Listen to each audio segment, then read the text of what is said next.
ለሱ ይሁንለት። እንደምናችሁ ደህና ናችሁ? ጌታ ይባረክ። እንደቆመን እናነባለን። በበደላችሁና በኃጢአታችሁ ሙታን ነበራችሁ፣ በእነርሱም በዚህ ዓለም እንዳለው ኑሮ በማይታዘዙትም ልጆች ላይ አሁን ለሚሰራው መንፈስ አለቃ እንደሆነው በአየር ላይ ስልጣን እንዳለው አለቃ ፈቃድ በፊት ተመላለሳችሁ። በእነዚህም ልጆች መካከል እኛ ሁላችን ደግሞ የሥጋችንና የልቦናችንን ፈቃድ እያደረግን በሥጋችን ምኞት በፊት እንኖር ነበርን። እንደ ሌሎችም ደግሞ ከፍጥረታችን የቁጣ ልጆች ነበርን። ነገር ግን እግዚአብሔር በምሕረቱ ባለጸጋ ስለሆነ ከወደደን ከትልቅ ፍቅሩ የተነሳ በበደላችን ሙታን እንኳን በሆንን ጊዜ ከክርስቶስ ጋር ሕይወትን ሰጠን። በጸጋ ድናችኋልና በሚመጡት ዘመናትም በክርስቶስ ኢየሱስ ለእኛ ባለው ቸርነት ከሁሉ የሚበልጠውን የጸጋውን ባለጠግነት ያሳይ ዘንድ ከእርሱ ጋር አስነሳን። በክርስቶስ ኢየሱስም በሰማያዊ ስፍራ ከእርሱ ጋር አስቀመጠን። ጸጋው በእምነት አድኗችኋልና ይህም የእግዚአብሔር ስጦታ ነው እንጂ ከእናንተ አይደለም፣ ማንም እንዳይመካ ከሥራ አይደለም። እኛ ፍጥረቱ ነንና እንመላለስበት ዘንድ እግዚአብሔር አስቀድሞ ያዘጋጀውን መልካሙን ሥራ ለማድረግ በክርስቶስ ኢየሱስ ተፈጠርን። ስለዚህ እናንተ አስቀድሞ በሥጋ አሕዛብ የነበራችሁ፣ በሥጋ በእጅ የተገረዙ በተባሉት ያልተገረዙ የተባላችሁ ይህንን አስቡ። በዚያን ዘመን ከእስራኤል መንግሥት ርቃችሁ ለተስፋውም ቃል ኪዳን እንግዶች ሆናችሁ በዚህም ዓለም ተስፋን አጥታችሁ ከእግዚአብሔርም ተለይታችሁ ያለ ክርስቶስ ነበራችሁ። አሁን ግን እናንተ በፊት ርቃችሁ የነበራችሁ በክርስቶስ ኢየሱስ ሆናችሁ በክርስቶስ ደም ቀርባችኋል። እርሱ ሰላማችን ነውና ሁለቱን ያዋሃደ በአዋጅ የተነገሩትንም የትእዛዛትን ሕግ ሽሮ በመካከል ያለውን የጥል ግድግዳ በሥጋው ያፈረሰ፣ ይህም ከሁለታቸው አንድን አዲስን ሰው በራሱ ይፈጥር ዘንድ ሰላምንም ያደርግ ዘንድ ጥልንም በመስቀል ገድሎ በእርሱ ሁለታቸውን በአንድ አካል ከእግዚአብሔር ጋር ያስታርቅ ዘንድ ነው። መጥቶም ርቃችሁ ለነበራችሁት ለእናንተ ሰላምን፣ ቀርቦ ለነበሩትም ሰላምን የምስራች ብሎ ሰበከ። በእርሱ ሥራ ሁላችን በአንድ መንፈስ ወደ አብ መግባት አለንና እናመሰግንሃለን። ክብር ላንተ ይሁን በኢየሱስ ስም አሜን። ጌታ ይባርካችሁ። ቁጭ እንላለን። ጌታ ይባረክ።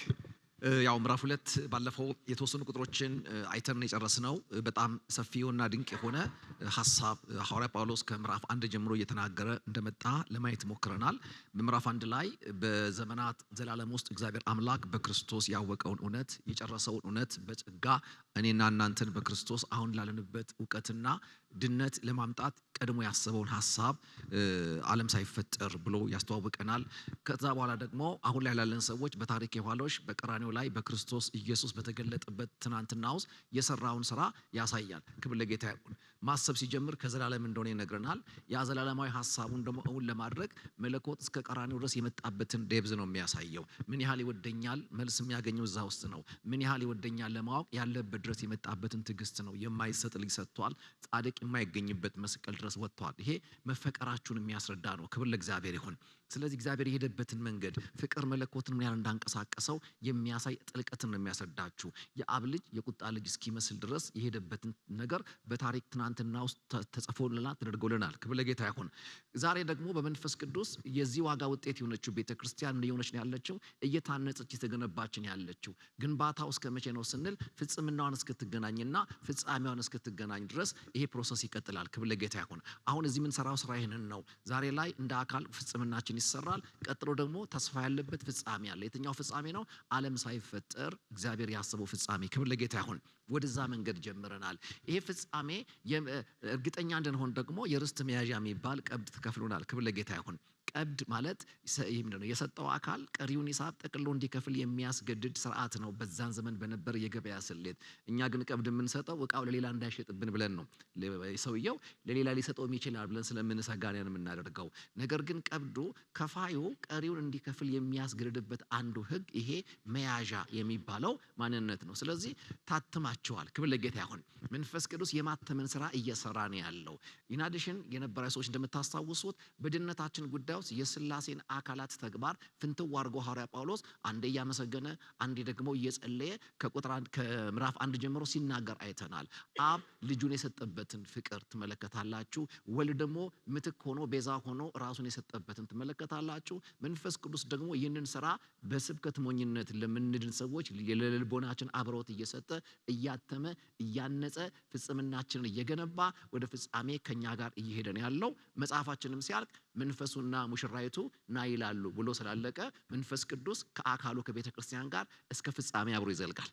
እስከ መቼ ካለን መንፈሱና ሙሽራይቱ ና የሚል ግብ ስላላቸው እስኪመጣ ድረስ አሜን። ስለዚህ አንዳንድ ቴዎሎጂዎች እዚህ ጋር ስነ ስርዓት መያዝ አለባቸው ማለት ነው። መንፈስ ቅዱስ የሆነ ፈርስት ሴንቸሪ ዘመን ጉድ ብሎ አሁን ግን በቃ ትቶን ሄዷል አይነት አመለካከት ያላቸው ሰዎች የሄደ መንፈስ ባይብል አላስተዋወቀንም። ክራይስት እስኪመጣ ድረስ ና የሚል መንፈስ ግን አለ። ክብር ለጌታ ይሁን። መንፈሱና ሙሽራይቱ እስከ ዳግም ምጽአት ድረስ ለሚመጣ ሙሽራይቱን እየሸለመ እያቆነጃጀ መንፈስ ቅዱስ ስራ አልፈታም። ዛሬም በስራ ላይ ነው። ክብር ለጌታ ይሁን። አባቶቻችን ዘመን ላይ ጎብዘው እኛ ዘመን ላይ ስራ የፈታ መለኮት የለም። እንኳን መለኮት ሰይጣን እንኳን ስራ አላቋረጠም። ያኔም ይበጠብጣል፣ አሁን ይበጠብጣል፣ ነገም ይበጠብጣል። ሰይጣን ባልደከመበት ዘመን መንፈስ ቅዱስ ስራ እንዳቋረጠ እንዲገባችሁ የሚጨነቁ ሰዎች ራሳቸው አይገቡኝም። ግን እዚህ ስለሌሉ ጌታ ይባረክ። አሉ እንዴ? አዎ ነገም አይኑሩ። አሜን። ክብር ለጌታ ይሁን። አንዳንድ ሐሳቦችን ተመልክተናል። ምዕራፍ 2 ላይ በበደላችሁና በኃጢአታችሁ ሙታን ነበራችሁ የሚለውን ሐሳብ ላስት ዊክ በጣም ለማየት ሞክረናል። ሁለት ነገሮች እነዚህ ቁጥሮች ውስጥ ተመለከታላችሁ። ነበራችሁና አደረገን የሚሉ ሁለት ቃላትን ሐዋርያ ጳውሎስ በተለዋዋጭ ይናገራቸዋል። ነበራችሁ ብሎ አሁን የዳኑትን አማኞች ከመዳናቸው በፊት የነበሩበትንና ይኖሩበት የነበረውን ትናንትና ያስታውሳቸዋል። ነበራችሁ ምን ነበርን? በበደላችሁ በኃጢአታችሁ ምን ነበራችሁ? ሙታን ነበራችሁ። በፕሪ ክርስቲያኒቲ በፊት ይሄ ወንጌል እናንተን ከመገናኘቱ በፊት በደልና ኃጢአት ምን አድርጓችሁ ነበረ? ከእግዚአብሔር ሕይወት አራርቋችሁ ነበረ። ይሄ መሞት የነፍስን ከስጋ የመለየትን ሞት አይደለም የሚያስረዳው። ይሄ ምንድነው? ነፍስ ከስጋ ስትለይ የሚሆነውን ሞት አይደለም የሚያስረዳው። ሰው እየበላ እየጠጣ ነገር ግን ሕይወቱን ያለ እግዚአብሔር ለመኖር የተገደደበትን የሕይወት ምልልስ ነው ሐዋርያ ጳውሎስ የሚያስታውሳቸው። እናንተ በበደላችሁና በኃጢአታችሁ ምን ነበራችሁ? ሙታን ነበራችሁ። በኃጢአት ተወልዳችኋል። ፍሮም ዘ ቢግኒንግ የመጀመሪያ ውልደታችሁ ከኃጢአት ጋር የጀመረ ውልደት ስለሆነ ማንም ከእናቱ ማፀን ጻድቅ ሆኖ ወደዚህ ፕላኔት አልመጣም። ጻድቅ ሆነ ተወልደ አይደለም ስድብ ስትጀምር የሞትከው። ሲጀምር ሞተ ስለመጣን የተሰዳደብ ነው ሞተን ስለመጣን እንጂ ይሄ ሞት የሚባለው ነገር የሆነ ታይም ላይ የተገናኘን አይደለም የሚለው ነገር ሁሉ ጊዜ መርሳት የለባችሁም። ፊተኛ ውልደት ቢያድን ኖሮ ዳግመኛ ውልደት የክርስትና ስብከት ለመሆን እድል ባላገኘ ነበር። ዳግመኛ ሰው ካልተወለደ በቀር የሚል ትምህርት በዚህ እምነት ውስጥ ባልተደመጠ ነበርና ያ የመጀመሪያውን ያሳያል። ከኃጢአት ጋር ተወልደናል። ያ ብቻ አይደለም ደግሞ ኔቸራችን ለኃጢአት ያጋደለ ስለሆነ ነፍስ እያወቅን በመጣንም ቁጥር በዛ እውቀት ፈጥነን የተቀላቀልነው የበደልን ስራን የተቀላቀልነው። በደል የሚለው አክቹዋል ሲን ነው፣ ኃጢአት የሚለው ደግሞ ኦሪጂናል ሲን ነው የሚለውን ነገር በደንብ አይተናል። ይሄ ለአሕዛቦች በደንብ ይሰራል። ምክንያቱም ከሕግ እውቀት ነፃ ናቸው፣ ከተስፋው ቃል ሩቅ ናቸው፣ ያለ ክርስቶስ ነበሩ። አባቶች ከነሱ አይደለም፣ የመቅደሱ ኪዳን እነሱን የገፋ ነው። ስለዚህ ሁለቱም የኃጢአት አይነት በእነዚህ በእኔና በእናንተ ላይ አሁን አሕዛብ ሲባል አሁን ተራ ጫት የሚቀመው ሰው እያሰብክ እንድሰማኝ አልፈቅድም። እኔና እናንተ ማለት ነን። በስጋ የአብርሃም ልጆች ያልሆንን ወይም ደግሞ 12ቱ ነገሮች ውስጥ ገብተን ያልተቆጠርን እኛን የሚመለከት ነው እና የክርስትናን ሃይማኖት በጣም ኢንጆይ ማድረግ ካለብን እንደው ከአይሁዳውያን ይልቅ በጣም መገረም ያለብን እኛ ነን። ዛሬ እሱን የምንመለከተው እዛ ጥግ የነበርን ሰዎች እንዴት አድርገው እግዚአብሔር ቀድመው ከተጠጉት ጋር እኩል እኛን ያየበትን መንገድ ስትመለከቱ ጸጋ የሚለው ነገር ዋጋ ማግኘት ይጀምራል። ክብር ለጌታ ይሁን። ስለዚህ ነበርን። ይሄ መርሳት የለብንም። ምን ነበርን? በበደልና በኃጢአታችን ሙታን ነበርን። ኢናዲሽን እኛ ሁላችን ደግሞ በስጋችን ምኞት በፊት እንኖር ነበርን። ከፍጥረታችን የቁጣ ልጆች ነበርን። ያስታውሳቸዋል። ነበርን። ምን ነበርን? በበደልና በኃጢአታችን የሞትን ነበርን። የሞትን ብቻ አልነበርም ደግሞ በጣም ምርጥ በደለኛ ነበርን። እንደ ስጋችን ምኞት እንመላለስ ነበረ። ማንነታችን የሞተ ነው። ምልልሳችንም ያንን የሚገልጥ ነበር። በሞተ ማንነት የሚነዳ ንጽሕተ ዓለም ነበርን ይላል። ያ ብቻ አይደለም። ከፍጥረታችን ደግሞ ይሄ ሞተናል እንዲህ ሆናል የሚባለው የሆነ ዘመን ላይ ደርሰን የተገናኘን ልክፍት ሳይሆን ከፍጥረታችን ያገኘን ነው። ገና ስንፈጠር ዳዊት እንዳለው በአመፃ ተጸነሱ፣ በኃጢአት ተወለድኩ። አንድ ጊዜ ከአንድ ሰው ጋር ይህን ጉዳይ ሳወራ ይሄን ለመቀበል ተናነቀው። ሲቸግረው እንዴ ያንተ ባለቤት አዲስ ፍጥረት ነው እንደምትወልደው አልኩት። ገብታችኋል እህቶቼ? እዚህ አዲስ ፍጥረት እናንተ አትወልዱም። ማንም ከእናቱ ማህፀን አዲስ ፍጥረት ሆኖ አልተወለደም። የፊተኛውን አዳም መልክ ይዞ ነው የተወለደው። ለዚህ ነው ሁሉ በአዳም እንደሚሞቱ ሁሉ በክርስቶስ ሕያው ይሆናሉ የሚል ስብከት የክርስትና ፒላር የሆነው። ክብር ለጌታ ይሁን። አሜን ነው። እስካሁን የገባው ሽግራ የገባው አንድ ላይ እሺ፣ ዋና ሁለቱም መኖራቸው ነው። ክብር ለጌታ ይሁን። ስለዚህ ነበርን ሲል ይህን መርሳት የለብንም። አሁን ብዙ ጊዜ እየረሳን የምንመጣ ወንጌል ሲያገኘን የት ሰፈር እንዳገኘን እየረሳን የምንመጣ ከሆነ በዚህ መገኘታችንና ይህን ቤት ደጋግመን በህብረት ውስጥ መቆየታችን ዋጋ እያጣ ይመጣል። ቫልዩለስ መሆን ይጀምራል። ጣዕሙን እያጣን ይመጣው። ልክ ሲጀመር እየጣፈጠ ከዛ ደግሞ በቆየ ቁጥር ጣዕሙን እያጣ እንደሚሄድ አፋችን ውስጥ እንደምንጎርሰው ማስቲካ ክርስቲያኒቲ ይሆንባቸዋል። እንደዛ መሆን የለብን። እየባሰ ትኩስ እየሆነ እንዲሄድ ካስፈለገ እንደ ጳውሎስ አይነት ሰዎች አንዳንዴ ብቅ እያሉ መንገድ እየዘጉ ነበርክ ሊሉን ይገባል። ሲያጠገብ ያለውን ነበርክ በሉት። ሰካራም ነበርክ፣ ጫትቃሚ ነበርክ፣ ናይት ክለብ አዳሪ ነበርክ፣ እንዳንተ ጥሩ ሟች ነበርክ። ጌታ ረዳ፣ መንገድ ዘግቶ በህይወት ተገናኘን። አሜን አትሉም? ልክ ጨዋ ትመስላላችሁ። አሜን አትሉ ምን አትሉ? አይዟችሁ፣ ለነገሩ ብርድ ነው። ክብር ለጌታ ይሁን። ሃሌሉያ። እና ነበራችሁ ሲላቸው ትመለከታላችሁ ሐዋርያ ጳውሎስ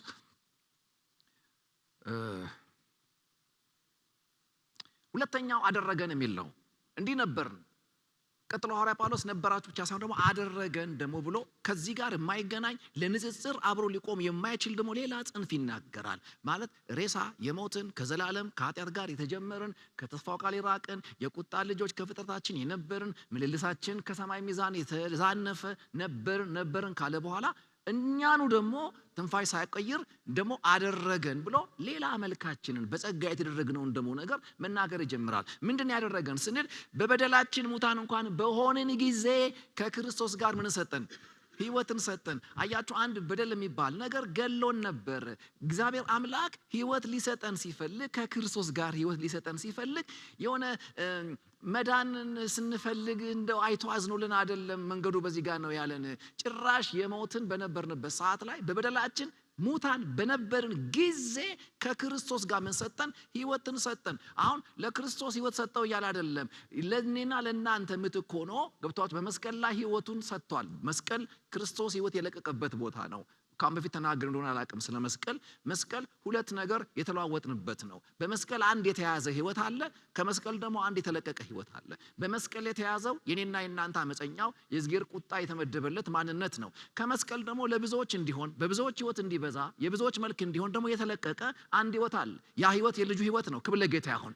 ስለዚህ ክርስቶስን ከሙታን ሲያስነሳው እኔና እናንተን ቀድሞ ካገኘን ከፍጥረታችን ጀምሮ ከተጣበቀብን ሞት ምን አድርጎናል? አስመልጦናል። የልጁ መሞት የኛ መሞት እንደሆነ ሁሉ የልጁ መነሳት መነሳታችን እንዲሆን አብ ይህንን ሰራው። ክብር ለጌታ ይሁን። ስለዚህ ልጁን ሲያስነሳው ለምሳሌ ክርስቶስ ሲሞት የራሱን ሞት እንዳልሞተ ከተግባባን መነሳቱም የራሱ ብቻ አይሆንም። ምን እያልኩ ነው? አንዱ ስለ ስንቱ ሞተ? ስለ ሁሉ ሞተ። ይሄ የሚያሳየን ምንድነው? አንዱ ስለ ሁሉ ከሆነ የሞተው ሁሉ አንዱስ ሞተዋል እያለን ነው። በግልብጡ ስተረጉመው አንዱ የሞተው የራሱን ሞት አይደለም። አሉ የራሳቸውን የሞቱ ግራና ቀኝ። እነሱ ወንጀል ሰሩ፣ የወቅቱ ሕግ ፈረደባቸው፣ ህይወት ቀማቸው። ስለዚህ ያወራረዱት የራሳቸውን ሞት ነው። የመሃሉ ግን በወንጀል ተይዘው አይደለም የሞተው። አመፃ አይደለም ወደ መስቀል የጎተተው። የሁሉን ሞት ወክሎ ነው ምን ያደረገው? የሞተው። እንዴ ሊሆን ይችላል? አንድ በአይሁድ መልክ የተገለጠ አካል በመስቀል በቀራንዮ በወቅቱ በነበረው ሮማውያንና አይሁዶች ተባብረው ወደ መስቀል ጎትተው ወስደውታል። እና እንዴት ሆኖ ነው የአንዱ ሞት የሁሉም የሆነው ካላችሁ፣ የአንዱ ጥፋት የሁሉ ሆኖ ነበር የሚለውን ያስታውሰናል። ማን? የአዳምን ኃጢአት። አዳም ሲወድቅ ብቻውን አልወደቀም፣ ዘር ይዞ ነው የወደቀው። እሱ ምድራዊ ነው። በዛ ዘር የነካቸውን ሁሉ ምድራዊ በማድረግ ከሰማይ ተስፋ አቆራርጧቸው ነበር። ስለዚህ ከሰማይ የመጣ ሌላ አዳም አስፈለገ። አሜን ናችሁ ሆይ? ከሱ የተወለዱ ሁሉ ሰማያዊ እንዲሆኑ አንዱ የሁሉን ሞት በመስቀል ላይ ሞተ። ለዚህ ነው ጳውሎስ አንዱ ስለ ሁሉ ሞተ ይላል። አሜን ስንል ያንን ሞት ወደኛ ያመጣዋል። እንግዲያስ ሁሉ ሞቱ ብሎ ያንን ለአንዱ የተወራውን ሞት ያንተም የኔም ያንተም የርሶም ያደርገዋል። አሜን። አጠገባቸው ያለውን ይህን መርዶ አርዱልኝ ሞተሃል ብሉት። ሞቶልሃል ነው አብዛኛው ጴንጤ ደስ የሚለው። እንጂ ሞተሃልን የሞቱን ስታስጠጉበት ይጨንቀዋል። ሞቱን አትሽሹ። ክብር ለጌታ ይሁን። ሞቱ ካልነካችሁ ትንሣኤው ተስፋችሁ ሊሆን አይችልም። በምንም ታምር አይሆንም። ሞቱን የሚሸሹ አብረው ከትንሣኤ ነው የሚሸሹት። ምክንያቱም ያልሞተ ተነሳ ስለማይባል። ክብር ለጌታ ይሁን። አሜን። በኢየሱስ ስም ኮስታራ መንፈስ ተመታ ይሁን እና ከክርስቶስ ጋር ምን ሰጠን? ህይወትን ሰጠን። ክብር ለጌታ ይሁን። አሁን እያወራ ያለሁት ነበርን አይደለም አደረገንን እያወራው ነው ያለሁት። እኛም አንዲ ነበርን፣ አሁን ግን አደረገን። ምን አደረገን? በኃጢአታችን ሙታን በነበርን ጊዜ ከማን ጋር? ከልጁ ጋር ህይወትን ሰጠን። ክብር ለጌታ ይሁን። ሞቱ ሞታችን ብቻ ሳይሆን ህይወቱ ምናችን ሆነ? ህይወታችን ሆነ። መስቀል ህይወት አላወጥን። የኔን የአብ ቁጣ ያለበትን ህይወት ልጁ ወሰደው በኔጦስ እሱ በቁጣ ውስጥ አለፈ። የሱን አብ የረካበትን ህይወት መስቀልን የሰጠው። ስለዚህ አብ እኔን አይቶ ተደሰተ። አልገባም? የኔ ህይወት ጦሰኛ ነው፣ አብ የሚቆጣው ነው። የሱ ህይወት በሱ ደስ የሚለኝ የምወደው ልጅ የተባለበት ነው። ስለዚህ የአብ ደስታ የሆነው ህይወት ህይወት የሆነ። ስለዚህ እኔ ለአብ ደስታ ሆንኩኝ። አሜን ናችሁ ወይ? ይሄ ካልነሸጠህ ምን ታረጋለህ እዚህ ግቢ? ይሄ ካላስገረመህ፣ ይሄ ካላስፈነጠዘ፣ ትነዳለህ ያሉ ቀን ከዘለልክ፣ አሁን ሳወራ አኩርፈ ትበላለህ ያሉ ቀን ከዘለልክ እናዝንብሃለን። እውነቴን ነው የምልህ። በጣም ነው የምትገርመኝ፣ በጣም ነው የምትገርመኝ። እንዲህ ልመርቃችሁ፣ ከዚህ በታች የማይሰማ ጆሮ ይስጣችሁ። ከዚህ በታች ለሆነ ተራ ልክስክስ ምድራዊ ወሬ የማይነሽጠው መንፈስ እግዚአብሔር ይስጣችሁ። ገብቷችኋል? እንዴ ሰይጣን በጣም ሲንቅ ነው ከመስቀል በታች የሚያጫውት። ከመስቀል በታች ከዘመረልህ፣ ከመስቀል በታች ከሰበከልህ በጣም ቢንቅህ ነው። ስለዚህ ወራጅ ማለት አለባችሁ። ኖ አታቅልብኝ፣ አታቅልብኝ። ዘላለሜን የቆነጀው መስቀል ለኔ ታሪክ አይደለም፣ የህይወት መላወጫ ቦታ ነው። የአብ ቁጣ ያለበት የኔ ህይወት የተወሰደበት፣ የአብ ደስታ የሆነው ህይወቴ እንዲሆን አብ የፈቀደበት። ክብር ለጌታ ይሁን። ሃሌሉያ። ይሄን ነው የሚናገረው። በኃጢአታችን ሙታን በነበርን ጊዜ ከልጁ ጋር መሰጠን፣ ህይወትን ሰጠን። መስጠት ብቻ አይደለም፣ ልጁን ሲያስነሳው እኛን ምን አደረገን? አስነሳን። ክብር ለጌታ ይሁን። በክርስቶስ ኢየሱስ በሰማያዊ ስፍራ ከእርሱ ጋር ምን አደረገን? አስቀመጠን። ልጁን ያደረገውን ሁሉ ምን አደረገን? አደረገን። ይሄ አስደናቂ የሆነው መደረግ ነው። ስለዚህ ነበርን፣ አደረገን። እስቲ በሉት አደረገ። እንደዚህ መሰረታዊ ነገሮች ናቸው። ግን ሁለቱ ተቃርኖች ናቸው። እነዚህ ሁለት ተቃርኖች እንመለከታለን። የመጀመሪያው የመለኮት በማያምነው ላይ ያለውን እግዚአብሔራዊ ቁጣ ነው። ከፍጥረታችን ልጆች የቁጣ ልጆች፣ የዚህ ቁጣ ባለቤት እግዚአብሔር። እሱን እግዚአብሔር ደግሞ የመለሰውና በአማኙ ላይ ካለው የእግዚአብሔር ጸጋ ጋር ደግሞ ያቃርነዋል። እግዚአብሔር ከወደደን ከታላቅ ፍቅሩ የተነሳ ብሎ አንዱን እግዚአብሔር በሁለት ተቃርኖ ሊታረቁ የማይችሉ ባህሪዎቹን ይነግረናል። አንደኛ የሚቆጣ ያደርገዋል፣ ቀጥሎ ደግሞ ባለጸጋ ያደርገዋል። ይህንን ተቃርኖ እንዴት አከመው ነው ፖል እየተናገረ ያለው። በመካከል የገባው ምንድን ነው ታዲያ? ነገር ግን እግዚአብሔር። አሜን ሃሌሉያ። ታላቁ ለውጥ እዚህ ጋር ነው የሚጀምረው። የዚህ ምዕራፍ በጣም ድንቁ ፓርት ነገር ግን ማን? እግዚአብሔር። እንዲህ ነበር ነገር ግን ማን? እግዚአብሔር። አያችሁ፣ እንደው ለጥቂት እቺን ስለወሰንክ ተረፍክ ብለህ እንዳትል፣ መትረፍ ላይ እጅ እንዳታወጣ፣ እቺን ስለወሰንኩኝ ተረፍኩኝ እንዳትል።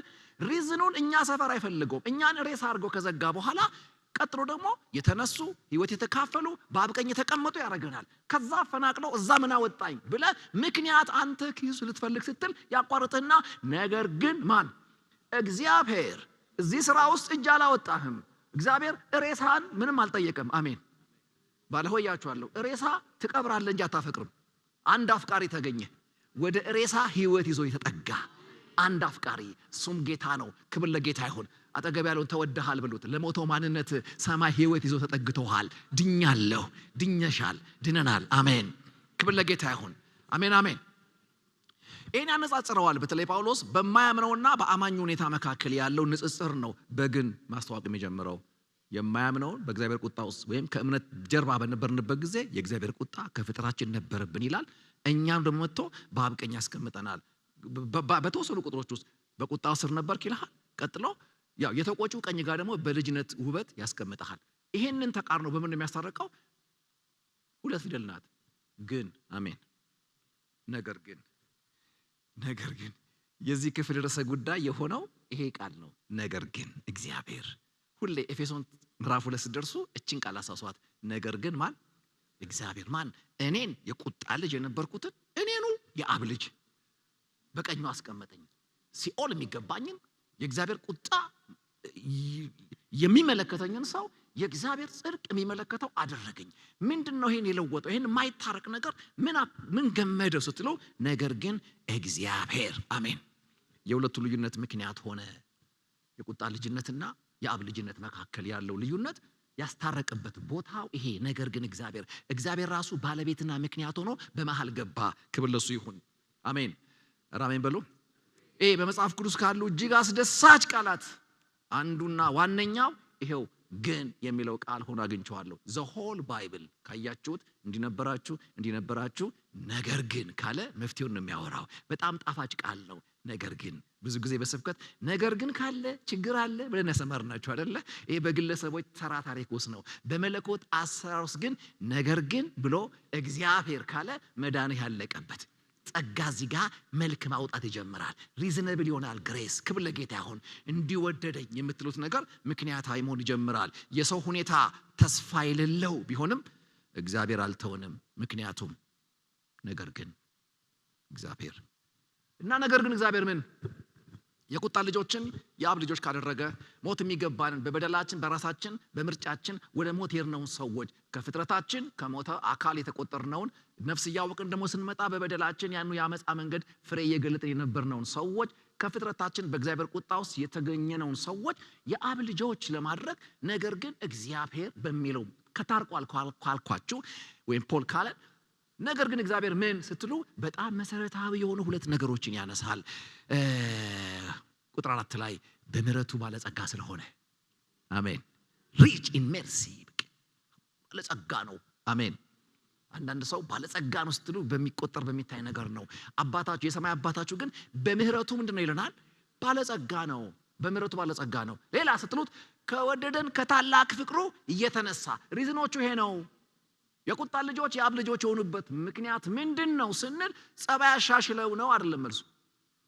ዘፈን አቋርጠው መዝሙር መለማመድ ስለጀመሩ እግዚአብሔር እቺን መነሻ ፖይንት አድርጎ አይደለም ወደ ሆኑት ያመጣቸው። እና ምንድነው እግዚአብሔር የቁጣ ልጆችን የእግዚአብሔር ልጅ ወደሚባል ሹመት በምን ምክንያት አመጣ ስትሉ ሪዝኑ ራሱን አደረገው። ምን በምህረቱ ባለጸጋ መሆኑና ከወደደን ከታላቅ ፍቅሩ የተነሳ እነዚህ ሪዝን ይባላሉ። በድነታችሁ ውስጥ በቃ ምክንያት ካለ ይሄ ነው የእግዚአብሔር በምህረት ባለጸጋ መሆን። ቀጥሎ ደግሞ በጣም አፍቃሪ መሆኑ። ሁለቱ ነገሮች ከሁለቱ አንዱ ከጎደለ በምንም ታምር እዚህ ጋር አንደርስም። አንዳንድ ሰው ባለጸጋ ሆኖ ግን ካልወደዳችሁ ባለጸግነቱን ያካፍላችሁ። አንዳንዱ በጣም ቢወዳችሁና እቺስታ ከሆነ ምንም ከሌለው ምንም ሊያደርግላችሁ አይችልም። ልክ እንደዛው እግዚአብሔር ግን ሁለቱንም ነው። አሜን። በምህረቱ ምንድነው ባለጸጋ ነው። እንዲህ ላስረዳችሁ። ይሄ ከደጅ እስክንገባ ድረስ ብቻ አይደለም የባለጸግነት ገብተንም ከሱ ጋር የቀጠልነው ይሄው ምህረት ስላላለቀ ነው እንጂ ገብታችኋል። ቸርች ግቢ ስንገባ ጸባይ ስለለውጥ አይደለም። እንደውም አንዳንዴ ከደጁ ይልቅ የውስጥ አቃጣዮች ይበዛልን። ችሎን ነው። አሜን ራሜን በሉ። በጣም ችሎን ነው እንጂ በጣም አስቸጋሪ እኮ ነን እኛ። እስራኤል ግብጽም ይኸው 40 መንገድ ከዝጌር በየቀኑ ቁርስ ምሳ ራት እየበላ ተመስገን የለም ያንጓጥጣል። አቃቂር ነው የሚያወጣው። የሆነ ነገር ካበላው ባልበላው ይጣለዋል። በጣም አስቸጋሪ። የተሰጠውን አይቆጥርም፣ በጎደለው ነው የሚጣላው። እንኳን ዝጌር ሙሴን አልሆነ። አሜን ብስጭት አለ ሙሴ። ወለድኩት እንደ ያለ ገብታችኋል። አሁንስ በዛ ያለ ይመስለኛል ሙሴ። በቃኝ ምናምን ሲል ትመለከታላችሁ። እንደ ሙሴ ቢሆን ኖሮ እውነቴን እምላችሁ ዛሬ እዚህ ወንበር ላይ ባልተገኘን፣ በዚህ እምነት ውስጥ ተቀጣጥለን ባልተገናኘን ነበር። ምሮን ነው የገባነው፣ በገባንበትም የቀጠልነው በምህረቱ ነው። አሜን አሜን። እንግዲህ ይሄ የጽድቅን ህይወትን በኋላ እንመለከተዋል። የጽድቅን ህይወት መለኮትና የገባንበትን ኪንግደም የሚያስረዳ የህይወት ምልልስን መግለጥ የሚባለውን የተገለጠ ዓለም የምልልስ ኃላፊነታችንን በተመለከተ እንዴት ነው የምናመጣው ስንል ሁሌ ማሰብ ያለብን እነዚህ ሁለት ነገሮች ነው። ምህረቱንና መፈቀራችሁን መርሳት የለባችሁም። ክብር ለጌታ ይሁን። በምህረቱ ባለጸጋ ነው። ባለጸጋ ነው። በምኑ? በምህረቱ ባለጸጋ ነው። ቆጥሮ ቢሰጠን ምህረት ጨርሰነው ነበር። አንድ ጥቅስ አለ ብሉይ ኪዳን እንደ ኃጥእ በጻድቅ ቤት ላይ ምን አትበል፣ አታሽሟጥ፣ አቃቂር አታውጣ፣ አትነሳ። ለምን ሲለው ጻድቅ 7 ይወድቃል ግን ይሆናል 7 የሚነሳል። ወደቀ ብላ አፏጭ ተሳትጨርስ ያነሳዋልና ምን አትበል። አታድባበት ማላይ የጻድቅ ቤት ላይ ያው ሁለት አይነት ትርጉም ነው ያለው። አንዳንዶች እችን ከኃጢአት ጋር ነው የሚያገናኙት እና ከኃጢአት ጋር ቢሆን ኖሮ የኔ ነው ይሄ መታረም እችላለሁ። እንደ ኃጥ በጻድቅ ቤት ላይ ካለ እኮ ከፋፍሏቸዋል። ያኛው ኃጥ ነው፣ ይሄ ጻድቅ ነው። ስለዚህ ከህይወት ውድቀት ጋር ብዙ የምታገናኙት አይደለም። ጻድቅ የሆነ ነገር ይጀምራል፣ አልሳካ ብሎ ሲያቋርጥ ዝም ብሎ እኮ ነው ድሮውንም ብለህ አትንካው፣ ያግዘዋል ጌታ ይነሳል ነው። ግን በዛኛው ትርጉም ኃጢአት ቢሆን ኖሮ ቻንስ 7 ናት ነው። አንተ ስንት ደርሰሃል? አልፈናል እኮ 7 ቆየን ካለፍን አልፈን ነበር። 6ኛው ላይ የመጨረሻ ትባል ነበር ማለት ነው። የመጨረሻ አላለንም። ለምን? በምህረቱ ባለጸጋ። ታዲያ በምህረቱ ባለጸጋ ስለሆነ አሁን አንዳንዶች ያጓጉናል። ምህረቱ ባለጸጋ ነው። ደሞ አንድ አባባል አለ፣ ሰርታል ዳንክም አስገብቶ በስራ ሲጨቀጭቁ አትስማቸው። አሁን ደግሞ የመጣው ምርጥ ፋሽን እሱ ነው። እውነት ነው፣ ሰርቻል ዳንኩም እና ሰርቻ ለመዳኔ እንደፈለኩ በሸነና እንድል ነው ወይ የገባውበትን መንገድ እንዴት ከሚያወጣው መንገድ ጋር ማስረጃ ታረጋዋለ? እውነት ነው። አዳም ገነት ሰርቶ አልገባም። ሰርቶ ባይገባም ግን ሰርቶ እንደወጣ ለምን አትነግረኝም? ስራ ባያስገባም ስራ ያወጣል የሚለውን ለምን ተናነቀህ ለመናገር? ምን እንዲገባኝ ነው የተፈለገው? እሱ ነው ያልገባን ነገር እሱ ነው። ሲጀመር ደግሞ ራሱ ህይወቱ ሲሰጠን እኮ በጣም መሰረታዊ ምክንያታዊነት አለው። ይሄ ህይወት የተሰጠን ህይወት እንደሚገባ ትመላለሱ ዘንድ አለ የሚለው በኋላ እንደርስበታለን። እንደምን እንደሚገባ ትመላለሱ ዘንድ ምክንያታዊ ነው። ሲያስገባ ለአንድ የሚገባ ለተባለ የምልልስ አይነት ነው ያስገባ። ጥሪው ድፍና ብቻ አይደለም፣ ምልልስን ይጠይቃል። ምልልስ የተገለጠ ዓለም ነው። አሜን ናችሁ ወይ? መቀደስ የተሰጠህ ማንነት ነው። የውስጥ ቁመናህ ነው። የውስጥ ቁመናህ በትክክል የተቀደሰ እንደሆነ ምልክቱ ምልልስ ላይ ነው የሚታየው። በኋላ እንደርስበታለን። ስለዚህ በምህረቱ ባለጸጋ ነው። አሜን። ታዲያ እንዴት ነው ወደ ቅድስና ሕይወት የምንሄደው ብለን ስንጠይቅ እግዚአብሔር እንደ ብሉይ ኪዳን ዘመን እናንተን በቅድስና ሕይወት ለማንቀሳቀስ ትነካና ዋ እያለ ህግና ቆንጀራ ይዞ አይደለም የቆመው። ስትበድል ሀብታም አይደል ሲምርህ፣ አንተ ስትበድለው እሱ ፍቅር ሲያስረዳ፣ አንተ አመጻ ስታረግ እሱ ፍቅር ሲደግምህ በምህረት ያሸማቅሃል። አሜን ናችሁ። ለዚህ ነው በፍቅር እንሆን ዘንድ አለ። ፍቅርን የሳተ ጴንጤ አደገኛ። ሰማይ ወዶኛል ያለ ግን ሰማይን ለመበደል በጣም ሩቅ ነው። እሱንማ አልበድለው የምትሉት እኮ አንዳንድ ሰው አለ። አስፈራርቷችሁ አይደለም፣ በፍቅር ገዝቷችሁ ነው። እንዴት ላስረዳችሁ? ምዕራፍ 5 ላይ እንደርስበታለን። እሱ ምዕራፍ እየፈራሁት ነው፣ ምክንያቱም ስለ ጋብቻ ስለሚያወራ ሌላ 3 ወር እንዳይወስደን እየፈራሁት ነው ያለሁትና በጣም አደገኛ ክፍል ነው። ምንድነው የሚለው? ሚስቶች ለባሎቻቸው ምን አድርጉ? ተገዙ ይላል። እና ብዙ ጊዜ የሚስቶች የቤት ስራ እሱ ነው። ምንድነው? ተገዛ። በቃ በሁሉ እንገዛለን ማለት ነው። የሚስትነት አለን ጥያቄ ነው። እና ሰማይ ደስ የሚለኝ ሚስቶች ተገዙ ብሎ ወደ ባልዶሮ ዞሮ ነግሬልሃለሁ ደህና አድርገህ ግዛት አላለው። እንድትገዛለህ ምን አድርጋት ነው ያለው? የሷን መገዛት የፈጠረው የባል ኮስታራነት አይደለም፣ ፍቅር ነው። ልክ እንደዚህ ነው በጽድቅ የሚሄደው። አጉረጥርጦብኝ አይደለም። ሰማይ በፍቅር አሸንፎኝ ነው። ተወደሃል፣ ተወደሻል። እስቲ ተወድጃለሁ በሉ።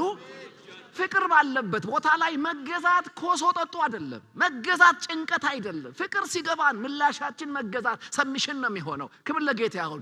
የቅድስና ሕይወት በጭቅጭቅ የምትገናኙት አይደለም። ፍቅር ሲገባችሁ የምትሰጡት ምላሽ ነው። ፍቅርን ያስተዋለ አእምሮ ምላሽ ነው የቅድስና ሕይወት። ተወደሃል። አሜን ናችሁ ወይ?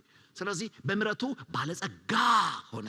ከዛስ ምንስ ባለጸጋ ቢሆን ዝም ብሎ ይበታትናል እንዴ እንዳትለው፣ ሌላም ነገር አለው። ምን? ታላቅ የሚባል ፍቅር። ይህ በጣም አስደንጋጭ እና ደስ የሚል ሐሳብ ነው። በዕብራይስጡ ሄሴድ ይሉታል ይሄኛውን የፍቅር አይነት። ምን ማለት ነው? በኪዳን የታሰረ ፍቅር ማለት ነው። ዝም ብሎ አይላባዊ ብቻ ሳይሆን በኪዳን የታሰረ በምንም ምክንያት ሊለወጥ የማይችል ፍቅር። በተለይ ጋብቻ ውስጥ የሚፈልገው የጋድ ፕሮግራም ይሄ ነው። አሁን ይሄን አታክ ያደረገው ነው ሰይጣን። ሸንቃጣ ብሎ ያገባታል።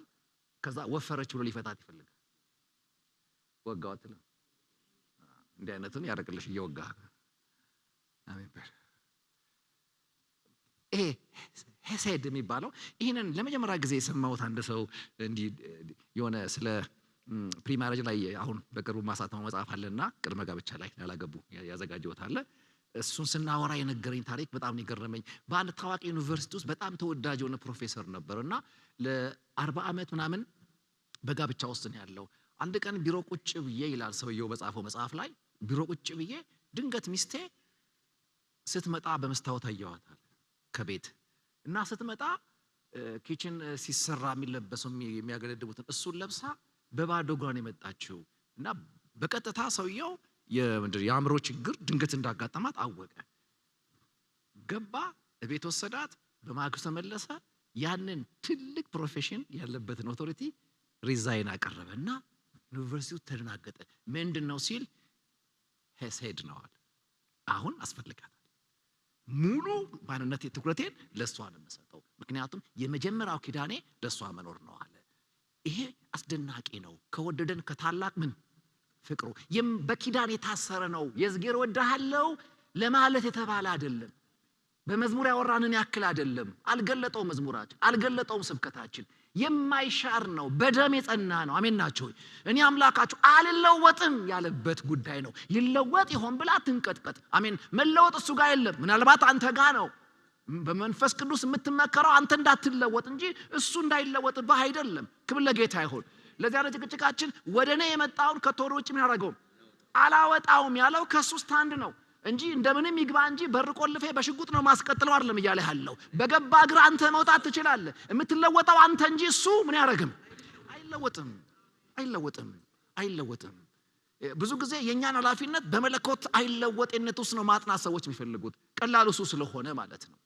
አንዳንድ ያስቁኛል። አንዳንድ ሰዎች ጌታ ይባርካቸው፣ እነሱ ባይኖሩ በደንብ አናጠናም ነበር። እያወራን እሺ እኮ እንዲህ ካረገ ስንል እሱ ሲጀመርም ባይድን ነው አለኝ። ግን አውቄ ነው የጠቃቀስኩለት ድካሞች እነሱ ጋር በደንብ የሚታዩ ድካሞችን ነው አውቄ የጠቀስኩት። እንደዛ አይነት ሰው ቀድሞ ባይድን ነው ሲለኝ በቃ ሁላችሁም አልዳናችሁ ማለት ነው አልኩ። ምክንያቱም ወደኛ ዞር ሲሉ አንዳንዴ ሲሰድቡ እንኳን ጾታን ለመቀበል ይጨንቃቸዋል። አንቺ እያሉ ነው ከፍ ዝቅ የሚያደርጉ። እንደዚህ አይነቱ ሰው እየሰጠለው ደግሞ ቀድሞም ባይገባ ነው ካለ ራሱም አልገባም ማለት ነው። ነገሩ ስድብ አቆመ የገባህበት አይደለም። ሬሳ ሆነ በህይወት ተፈልገ የተገኘህበት ነው። ለዚህ ነው እግዚአብሔር ለሬሳ ህይወት ሰጠና ለህያው ማንነትህ ምልልስ ጠየቀ። ለዚህ ነው ለህግ ያልተቻለ ለማን ተቻለ? ለጸጋ ተቻለ። ያለም ጳውሎስ ያለ ምክንያት አይደለም። ህግ አታድርግ ብሎ ልናረካው አልቻልንም። ማንነታችን በጸጋ ካልታገዘ የህግን ፔናልቲ ልናረካ አንችልም። ፍላጎቱ ልናረካለት አንችልም። በህግ ያልተቻለው ምንድነው ካላችሁ ትእዛዙ ነው። በጸጋ ተቻለ ከተባለ ምንድነው? በህግ ሳይቻል በጸጋ የተቻለ ካላችሁ ያው ትእዛዝ ነው። በህግ አትስረቅ፣ በጸጋ ዘመን ትቼዋለሁ ስረቅ ወደሚል አልተለወጠም። እግዚአብሔር በዛም በዚህም አትስረቅን አልቀየረም። አቋሙን አላላሸቀም። ክብር ለጌታ ይሁን። የብሉይ ኪዳኑ እግዚአብሔር የአዲስ ኪዳኑ እግዚአብሔር ይሉናል። ሁለት እግዚአብሔሮች እንዲገባን ሲጨናነቁ ሳቄ ይመጣል። ሁለት ኪዳን እንጂ ሁለት እግዚአብሔር የለም። ሁለቱ ኪዳን የሚያስረዳኝ እግዚአብሔር አንዱ ወደ ፍጥረቱ የመጣበትን ስርዓት ነው። ትናንት በጥላ ራሱን እያወራ መጣ። ዛሬ በክርስቶስ ሳይዛነፍ ሙሉ ለሙሉ ተገልጦ መጣ፣ በራልን። ክብር ለጌታ ይሁን። እዛም ተቀደስ ነው፣ እዚህም ተቀደስ ነው። እዛም አትስረቅ ነው፣ እዚህም አትስረቅ ነው። አትስረቅ በህግ ዘመን አቃተኝ፣ ሰረኩ፣ ቀጣኝ። ህጉ አልተቀየረም። አትስረቅ አሁንም አለ፣ ግን ጸጋ አገዘኝ። አይ ፍቅር ሲገባ ቅድም ያወራውት ይሆናል። ይሄንን ማሰብ በጣም ወሳኝ ነው። ፖል የሚናገረው ይሄንን ነው። ግን እየረሳን ከመጣን ዋጋ የለውም። ሄሴድ የእግዚአብሔር ታላቅ ፍቅር ወይም አጋፔ የምንለው ታማኝ ፍቅር ለመግለጽ የሚጠቀሙበት ቃል ነው የቋንቋው ተናጋሪዎች።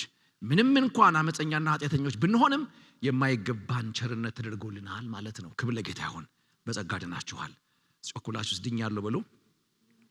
ይሄ ድኛለሁ ከምንድን ነው የተነሳው የቁጣ ልጆችን ወደዚህ ያመጣበትን እግዚአብሔር መሰረት ያደረገው ምንድነው? መነሻው ምንድነው ካላችሁ ሐዘናችን፣ ስብራታችን፣ ችግራችን ሳይሆን ከባህሪያቱ ነው የተነሳው። ምንድናቸው? ፍቅርና ምህረቱ። ክብር ለጌታ ይሁን። የተነሳ የሚለው እንዳትረሱ። ምዕራፍ 2 ላይ ነገር ግን እግዚአብሔርና የተነሳ የሚሉት ቃላቶች ትልቅ ምቅ የሆነ ዕውቀት ነው የያዙት። ምን ከምን የተነሳ? ከመዝሙሩ መልካምነት፣ ከስብከት መልካምነት፣ ከጸባይ መልካምነት፣ ከደረሰብህ የዓለም ስቃይና መከራ ምክንያት አንጀቱ ተላውሶ እንደዛ እንዳይመስል በጣም አሳዝነኸው በጣም ነገር ሆነ በጣም አርክተኸው አይደለም። በምህረቱ ባለጸጋ ስለሆነ ከወደደን ከታላቅ ፍቅሩ የተነሳ። ስለዚህ ባህሪያቱ ናቸው የሆነውን እንድንሆን ያደረገን። ምንድናቸው ባህሪያቶቹ? በምህረቱ ባለጸጋ እና ከወደደን ከታላቅ ፍቅሩ የተነሳ። ይህ ማለት ዋጋችን የሚወሰነው በፈጣሪያችን ፍቅር እንጂ በስኬታችን አይደለም፣ በጨዋነታችን አይደለም። የፕሮቴስታንት አቋም ይሄ ነው። ስራ እዚህ ውስጥ የለም፣ እኛ የለንበትም። ኤፌሶን 2:5 ላይ ከወደደን ከትልቅ ፍቅሩ የተነሳ በበደላችን ሙታን እንኳን በሆነን ጊዜ ከክርስቶስ ጋር ምን ሰጠን? ሕይወትን ሰጠን ብሎ ሲዘጋው በጸጋ ምን ብላችኋል? ድናችኋል። አሜን። ይሄ የወንጌል ልብ ነው ይሉታል አንዳንድ አስተማሪዎች። እቺ ክፍል ከወደደን ከታላቅ ፍቅሩ የተነሳ በበደላችን እንኳን ሙታን በነበርን ጊዜ ከክርስቶስ ጋር ሕይወትን ሰጠን፣ በጸጋ ድናችኋል። የወንጌል ልብ እቺ ናት። በምን ድነሃል? ሶላ ግራሺያ ምንድነው? ነው ጸጋ ብቻ። እዚሁ 3 አስደናቂ ነጥቦች አሉ። የመጀመሪያው ጊዜው ነው። መቼ ነው የሆነው? ሳለን። ምን ሳለን? በበደላችን ሙታን ሳለን። ዘዴው ምንድነው ስንል ከክርስቶስ ጋር። ዘዴው እሱ ነው። ሙታንን ሕያዋን ያደረገበት ጥበቡ ክርስቶስ ኢየሱስ ነው። መድኃኒቱ እሱ ነው። ዘዴው እሱ ነው። የአብ ዘዴው ሙታንን ሕያዋን ለማድረግ የመጣበት ወደ ጨለማው የለኮሰው ብርሃን ክርስቶስ። አሜን ናችሁ? ውጤቱ ስንል በጸጋ መዳን። አሜን ናችሁ? ድነት ሙሉ በሙሉ ምንድነው? ስጦታ ነው። ከክርስቶስ ጋር ሕይወትን ሰጠን፣ ከእርሱ ጋር አስነሳን፣ በክርስቶስ ኢየሱስን በሰማያዊ ስፍራ ከእርሱ ጋር አስቀመጠን። እስኪ ጮክ ብላችሁ በሉት። ከክርስቶስ ጋር ሕይወትን ሰጠን፣ ከእርሱ ጋር አስነሳን፣ ከእርሱ ጋር በሰማያዊ ስፍራ አስቀመጠን።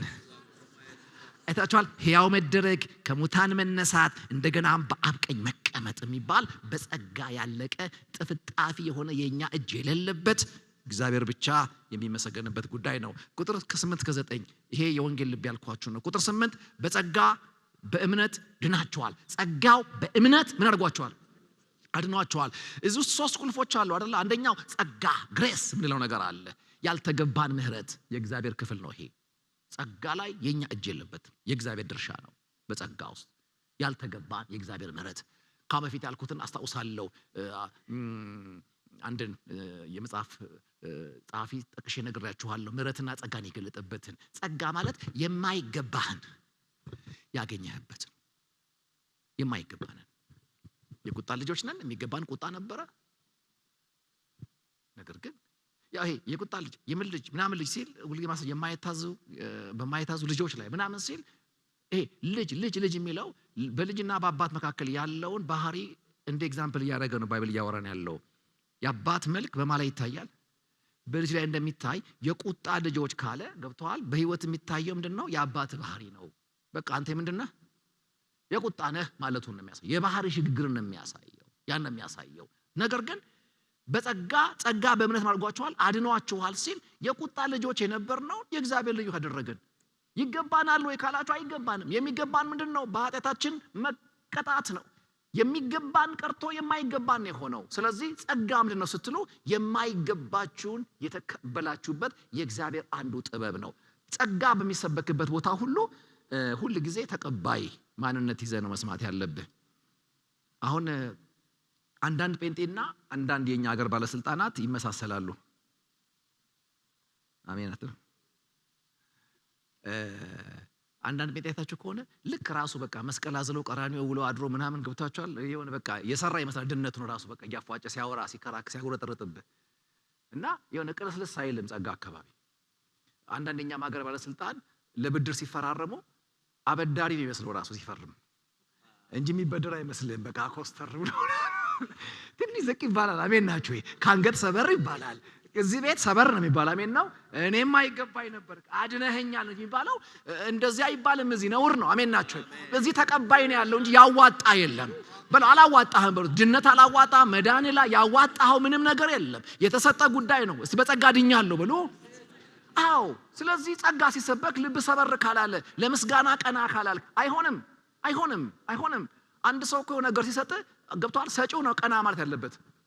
ቀና ብሎ መስጠት ያለበት ሰጪው ነው። ተቀባዩስ ጎንበስ ብሎ ነው። አሜን በል እና ተጎንበስ እያልኩ ነው። አሜን ነው። በጳውሎስ ቴዎሎጂ ተጎንበስ፣ በቃ ሰበር እንበል። አሜን እንደነቅ፣ ሁሌ አመስጋኝ እንሁን፣ እንገረም፣ አድነኸኛል እንበል።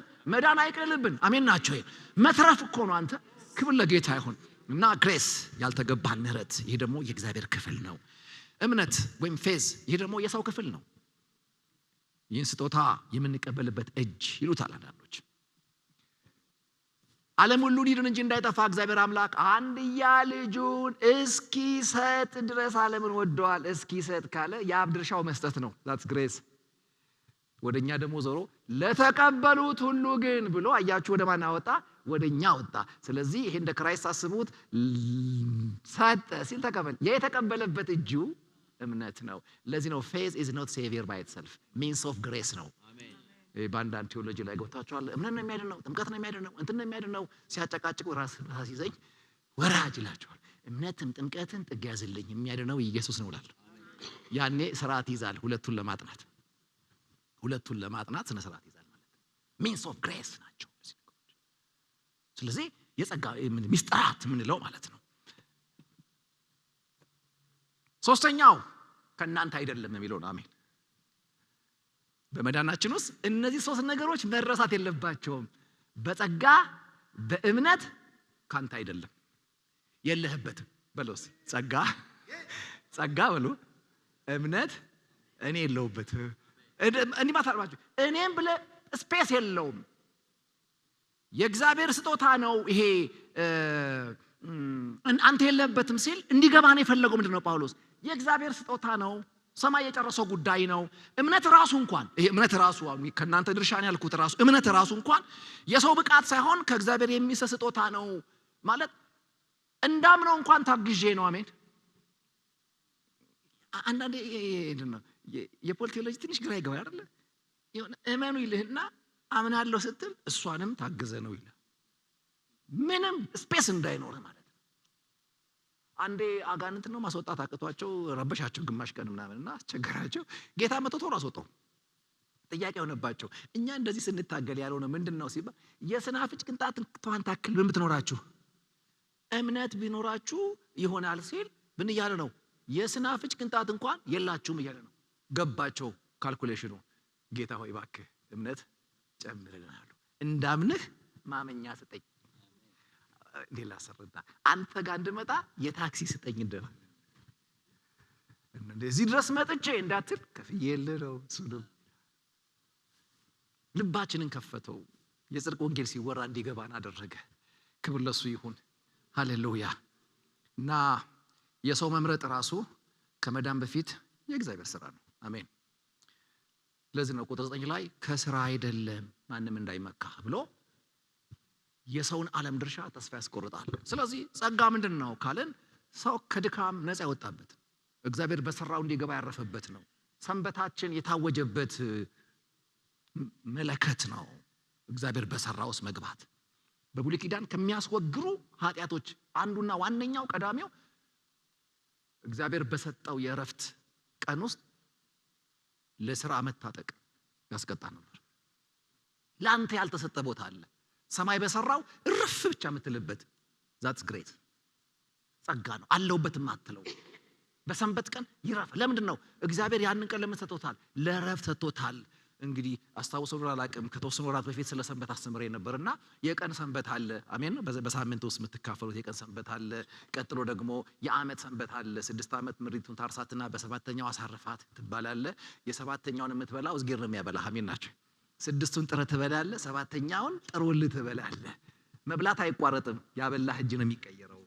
አሜን ናቸው ሆይ ከዛ የዓመት አለ ኢዮቤልዩ ምንለው ክብር ለጌታ ይሁን እዳህ ምናምን ሁሉ በቃ ተሰርዞ ወደ ተፈናቀልክበት ርስት በክብር የምትመለስበት እግዚአብሔር እንደገና ሪፔንት የሚያደርግ ወደ ነበርክበት ቢመልስሃል ሌላኛው ደግሞ የዘላለም ሕይወት አለ አሜን ነው እሱ ደግሞ በክርስቶስ የተሰራው ስራ ነው ለዚህ ነው ሰንበታችን ክርስቶስ ነው ስንል ሳልቬሽንን በተመለከተ ነው ድነቴን በተመለከተ ታጥቄ ጀምረው ምንም የሥራ ፊልድ የለም እሱ ብቻውን ጀምሮ ብቻውን ጨርሶት በእምነት በኩል ወደ እኔ ዘረጋው ጸጋ ነው ስለዚህ አሁን የተጠራሁት ለሥራ ሳይሆን ለእረፍት ነው አንድ ቃል ተናገረ ነበር እምነት ወዳለቀው የገባንበት በር እንጂ ለሥራ የተከፈተ በር አይደለም ያልኳችሁ ለዚህ ነው ወዳለቀው ገብተናል በጸጋ ድናችኋል አሜን ናችሁ ወይ ለዚህ ነው እንግዲህ ከሰው አይደለም ማንም እንዳይመካ ስላለ ወንጌል ለድሆች የሚል ስም የተሰጠው ለዚህ ነው ድሆች የሚለው በኪስ ያጡትን አይደለም ጽድቅን በተመለከተ ጨዋነትን በተመለከተ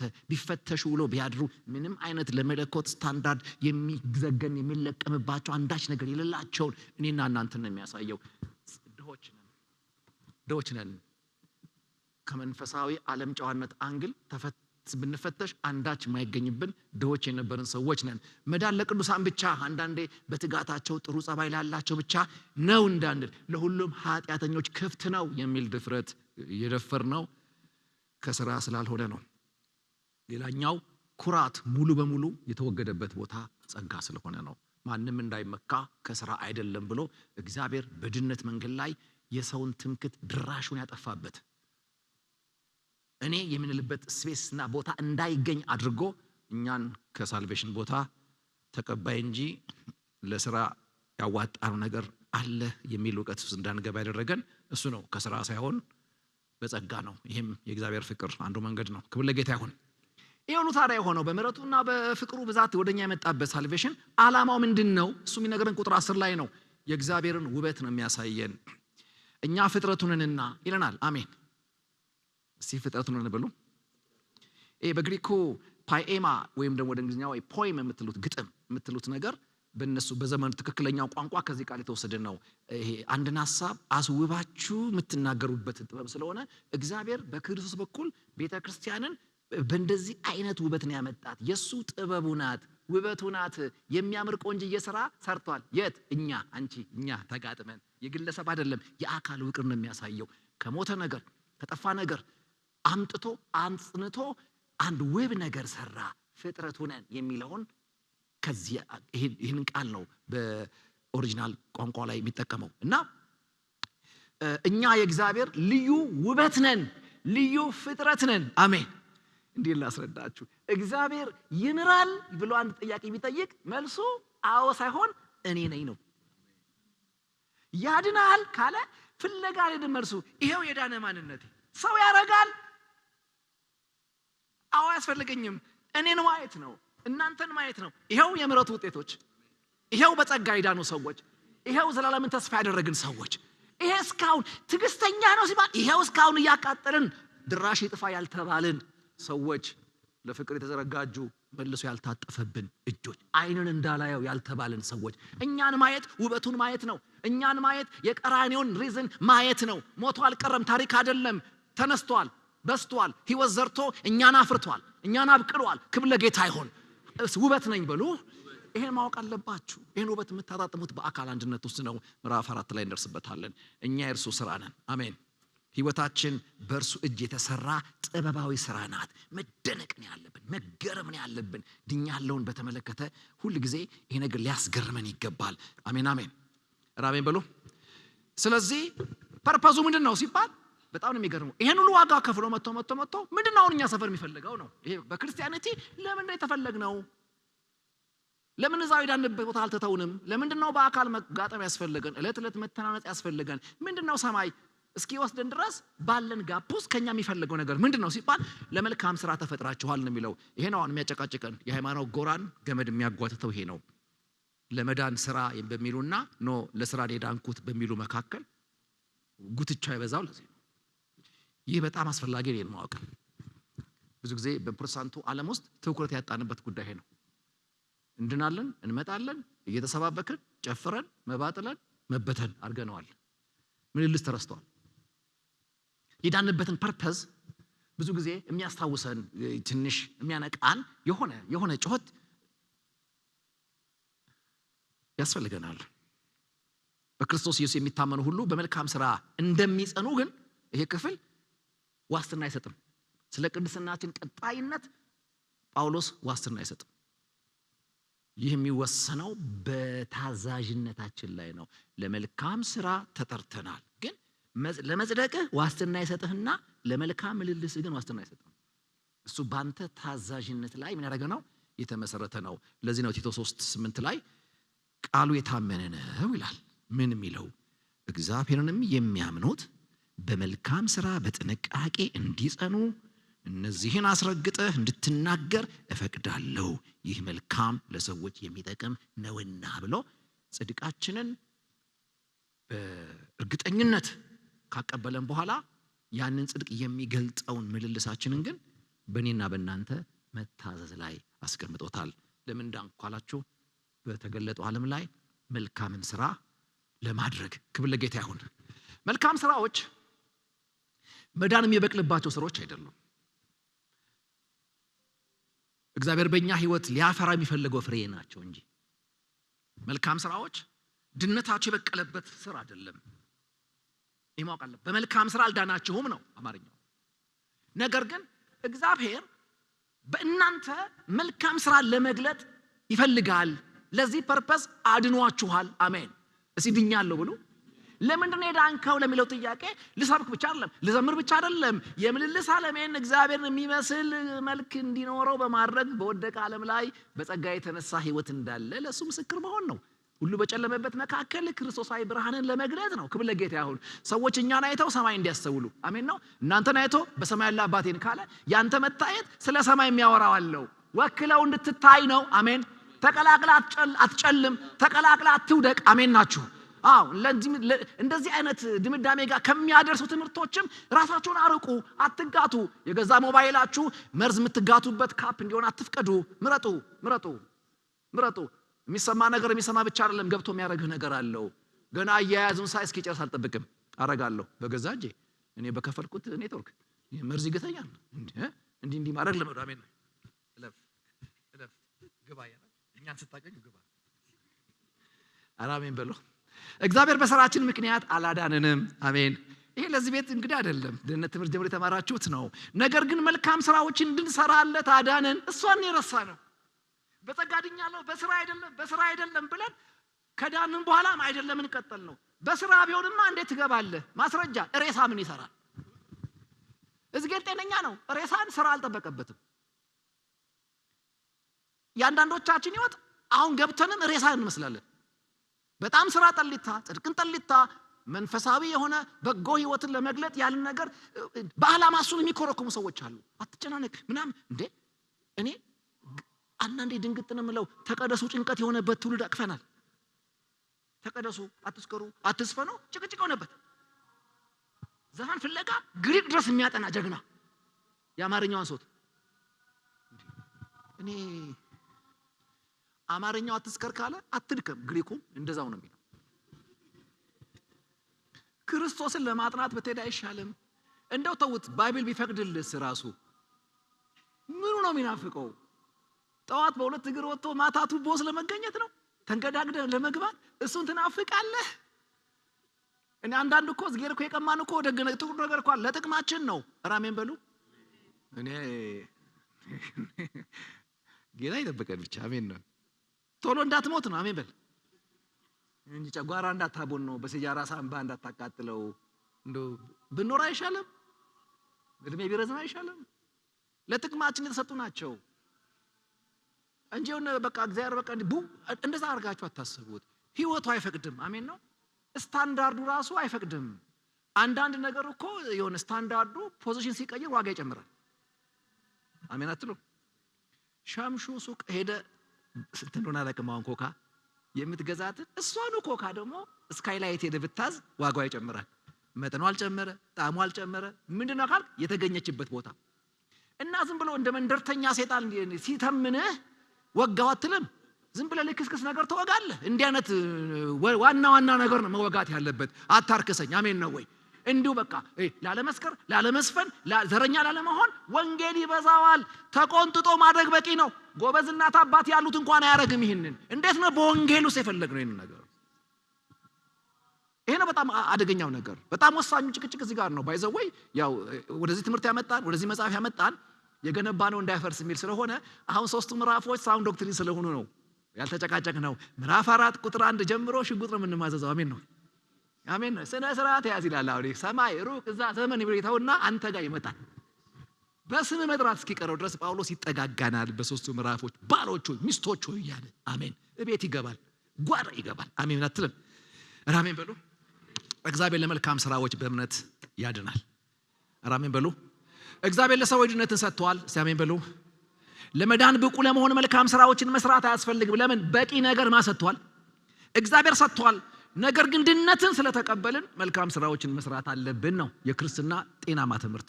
ይህ የእግዚአብሔር ለአማኙ ያለው እቅድ ነው። ለምን አዳነኝ ካላችሁ መልካም ስራ እንድትሰሩለት በተገለጠ ዓለማችሁ ላይ እሱን ወክላችሁ እንድትንቀሳቀሱ ወንጌል ያረገ እንዲታወቅ ወንጌላዊ መሆነ መልክ እንዲለይ ልዩነት እንዲለይ ሰው እንዲያይቶን እንዲያቀን ዘራችን እንዲገባው በምንታየው በእኛ የማይታየው ዓለማችን ሰው እንዲያስተውለው እኛን አይቶ ሰማይ እንዲናፍቅ ተሰራን።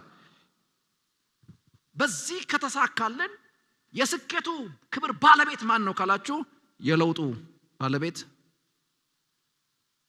የለውጡ ዋጋ ለእግዚአብሔር ነው። አሜን አሜን አትሉ?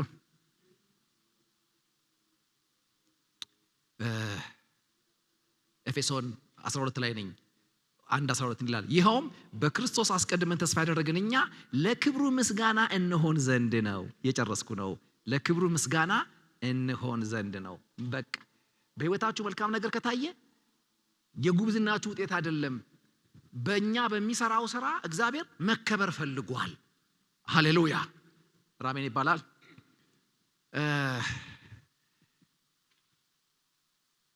ይሄ እስከ ቁጥር 10 ያለው ነው። ቁጥር 11 ጀምሮ ጳውሎስ ሐሳብ ይቀይራል። ቀጥታ ከአይሁድ እየራቀ ወደኛ ይመጣል። ይሄንን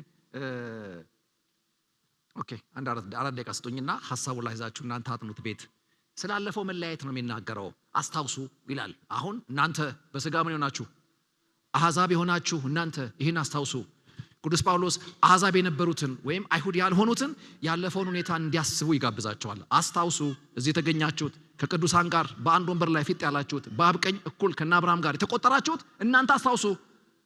እግዚአብሔር እኛን በመለወጥ ለእኛ ካደረገው ነገር አንጻር አሕዛብ አማኞች የተወሰኑ ነገሮችን ማስታወስ አለባቸው። ክርስትና ዘር ሳይለይ በሁሉም የተሰበከ ትምህርት ቢሆንም ስብከቱ ሁሉም ቢጠራም ከተጠሩት መካከል ግን በሥጋ አሕዛብ የሆንን እኛ ለየት ያለ ነገር ማሰብ ያስፈልጋል። አሕዛብን በተሻለ ሁኔታ የሚገልጸው አንድ ቃል ቢኖር ከውጪ ነበራችሁ፣ ሩቅ ነበራችሁ የሚል ነው የሚገልጠን ምርጥ አማርኛ ነው። በድነት ውስጥ አሕዛብን በተመለከተ ፖል የሚናገር ምንድነው? ከውጪ ነበራችሁ። የአይሁድ አማኞች ከመስቀሉ በፊት ያገኙትን 5 የአሕዛብ አማኞች ያላገኟቸውን መብቶች መዘርዘር ይጀምራል። አንደኛ፣ በዚያ ዘመን ከእስራኤል መንግስት ርቃችሁ ነበር። ውጪ ነህ። የእስራኤል መንግስት የሚባል አለ፣ ዲቫይንን ወክሎ ያለ እዛ ውስጥ አልተቀላቀልክም። እዛ ግዛት ውስጥ ግዛት የለም። ዜግነት አልነበርክም። ሩቅ ነበርክ። ለተስፋው ቃል ኪዳን እንግዳ ነበርክ። በዚህ ዓለም ተስፋ አተ ነበርክ። ከእግዚአብሔርም ተለይታችሁ ነበር። ያለ ክርስቶስም ነበራችሁ። ተመልከቱ የጥግ እንደነበር እነዛን አምጥቶ እንዲህ የነበሩ ጋር አስጠግቶ በኩል መዘነን። አሜን። ይሄ በጣም ደስ የሚለው ይሄን ነግራችሁ ልጨርስ። አይሁዳዊ ለአሕዛብ ከፍተኛ ንቀት ነበረው ያኔም አሁን አላቃቸውም። እና ግን አንዳንዴም ያው እዚህም እየመጡ አንዳንዴ ስልጠና ይሰጡናልና ያንኑ ነገር እንድናስብ ነው የሚያረጉት። በቃ ይገርመኛል። የሆነ አላቋረጡ መራገጥ። እዚህም ካላችሁ እርግጫ ቆሙ። እኔ የሚያስቀኝ ነጩ አይሁድ አይደለም። ከኛ ጋር ተዳቅሎ ያጠቆርነው ሁሉ ይንቀናል። እነሱ እኮ አይጨብጡም። እና ይሄን ነገር አቁሙ በሕይወታችሁ ላይ። የገላትያን ስንፍና አትድገሙ። በክርስቶስ ውስጥ በጸጋ አንዶኛለሁ። አሜን ናችሁ ወይ? እግዚአብሔር ዘርና ዘር ማንዘር እየቆጠረ መምጣት አቁሟል። አሜን ነው። እንደ ዛር መንፈስ አታርጉት ክርስትናን። አያቷ ላይ ነበር ከአባቷ እንደዛ አይደለም። አዲስ ዘር ቀይረናል። አሜን ነው። አይሁድ እንደሚሉት ሊትራል የሚሉትን ነው። አሕዛብ በእግዚአብሔር የተፈጠሩት ለገሃነም ማገዶ እንዲሆኑ ነው። አንዱ ሎጂካቸው ነው ይሄ። ምክንያቱም ወደው አይደለም፣ በሙሴ በኩል የተካፈሉት ትምህርት ነው እንዲያደረጋቸው። በተለይ ለአሕዛብ እናት በከባድ ችግር ጊዜ ማለት በምጥ ጊዜ እንኳ እርዳታ መስጠት ሕጋዊ አልነበረም በሕጋቸው። ለምንድን ነው? ሌላ አንድ ተጨማሪ የገሃነም ልጅ ወደዚህ ምድር ማምጣት ነው የሚል ሎጂክ ነው ያላቸው። ባይወለድ ይሻለዋል የሚሉት ምጥ ያዛት ብሎ ተፈተፍ አይደለም። አሕዛብ ከሆንክ ይሄን ያህል የነበርክ አንተ አስብ። አሁን በአብ ቀኝ ቁጭ ያልከው ከየት እንዳመጣህ አስብ። ክርስቶስ እስኪመጣ ድረስ አሕዛብ ለአይሁድ የንቀት ኢላማ ነበሩ። በመካከላቸው ያለው እንቅፋት ፍጹም ነበር። በአሕዛብና በአይሁድ መካከል ያለው እንቅፋት ወደው አይደለም አተዘኑባቸው። ትምህርቱና ሕጉ የግድ ስትማረው እዛ ጋር ይደርሳል። ሳነበው በጣም ያስደነገጠኝ ይሄ ነው። አንድ አይሁዳዊ ወንድ ልጅ ከአሕዛብ ሴት ጋር ቢጋባ ወይም አንድ አይሁዳዊት ሴት ከአሕዛብ ወንድ ልጅ ጋር ብትጋባ የዛ የአይሁድ ወንድ ወይም ሴት ልጅ በቤተሰቡ የቀብር ስነ ስርዓት ይፈጸምለት ነበር። ዝንጥ እንዳለ ምን ብሏል? እንዲህ አይነቱ ግንኙነት ከአሕዛብ ጋር ከሞት ጋር እኩል ስለነበር ማለት ነው። ይህን ባርክሌይ በጻፈው መጽሐፍ ላይ 125 ላይ ታገኙታላችሁ። እና እንዲህ ነበርክ፣ ልክ ነው፣ ንገሩኝ ባይ ማለቱ ነው። እዚህ መጥተህ ቀብረር ማለት ያምራል። እንዲህ ነበርክ፣ እንዲህ ሆንክ። የጀመርነው ምዕራፍ እዚህ ነው። ነበራችሁ ናችሁ። ምን ነበር? ይሄንን ሁሉ ጉድ ነበርን፣ የራቅን ነበር። አሁንስ ነገር ግን ወደ ሌላ ታላቅ ንጽጽር ጳውሎስ ጥፍ ይላል። ነገር ግን የዚህ መጽሐፍ አንኳር ሐሳብ ናት። ግን በኢየሱስ ክርስቶስ ሞት ወይም ደም ምክንያት እግዚአብሔር አሕዛብን ወደ ራሱና ወደ አይሁድ አቅርቧል። ይሄ ምዕራፍ በጣም ወሳኝ ምዕራፍ ነው። ሳምንት እንጨርሰዋለን። ክብር ለጌታ ይሁን። ከዛ በኋላ አንዳንድ ምዕራፍ ላይ አንቆይም። እዚህ ላይ በዓላማ ነው የቆየሁት። በደም ማየት ስላለብን ቤታችሁ አጥኑት። የመስቀሉ ሥራ የክርስቶስ ሞት 2 ግድግዳዎችን አፍርሷል። የመጀመሪያው የጥል ግድግዳ ይለዋል። ያን በኋላ ሳምንት እናየዋለን። ጳውሎስ ግድግዳውን ሲያስብ ምን እያሰበ ነው የሚለው የተቀመጠው ሎጂክ ገብቷችኋል? ይሄ የሮማው ንጉሥ የሰራው ቤተ መቅደስ አለና እዛ ውስጥ የአሕዛብና የአይሁድ መለያያ ግንብ ገንብቶላቸዋል። ፖል ያን ደብዳቤ በሚጽፍበት ጊዜ ያ ግንብ አልፈረሰም ነበር። በ70 ዓመተ ምህረት ነው የፈረሰው። እሱን ነው የሚያስበው ፖል። የአሕዛብ አደባባይ አለ፣ የአይሁድ አደባባይ አለ። አትጠጋም። ከአሕዛብ አደባባይ አልፈ እዛ ከተገኘ ተወግረህ ነው የምትሞተው። ስለዚህ የጥል ግድግዳ ነበር ሁለቱን የለየ አሕዛብና አይሁድ ያደረገ። ክርስቶስ በስጋው አፈረሰው። ከዛ በመካከል የነበረው የጥል ግድግዳ በስጋው አፈረሰው። ግድግዳው ሲፈርስ ምንድነው? ውሉ ይጠፋል። አሜን ናችሁ ወይ? ስለዚህ ተደባለቅን። አሜን። ከሁለታቸው አሁን ብዙ ጊዜ በመካከል ያለው የጥል ግድግዳ ፈረሰ ሲባል አብዛኛው ጴንጤ ትዝ የሚለው በሰውና በእግዚአብሔር መካከል አድርጎ ግድግዳውን ያስባል። እሱ አይደለም። መጀመሪያ ያፈረሰው በአይሁድና በአሕዛብ መካከል ያለውን ግድግዳ አፈረሰው፣ አስታረቀ። ቀጠለና ከሁለቱ አንድ አዲስን ሰው አወጣ። ትኩስ ቦዲ። እሱ ግለሰብን ሳይሆን ቸርች ናት። እሷን ደግሞ ከአባቱ ጋር ሊያስታርቅ ዘንድ የክርስቶስ የመስቀል ሥራ ሰዎችን እርስ በርስ አስታርቋል። እንደገናም ደግሞ ከአብ ጋር አስታርቆናል። ዛት ኢዝ ክርስቲያኒቲ። ክብር ለጌታ ይሁን። ስለዚህ አትርሱ። ነበርን፣ አደረገን።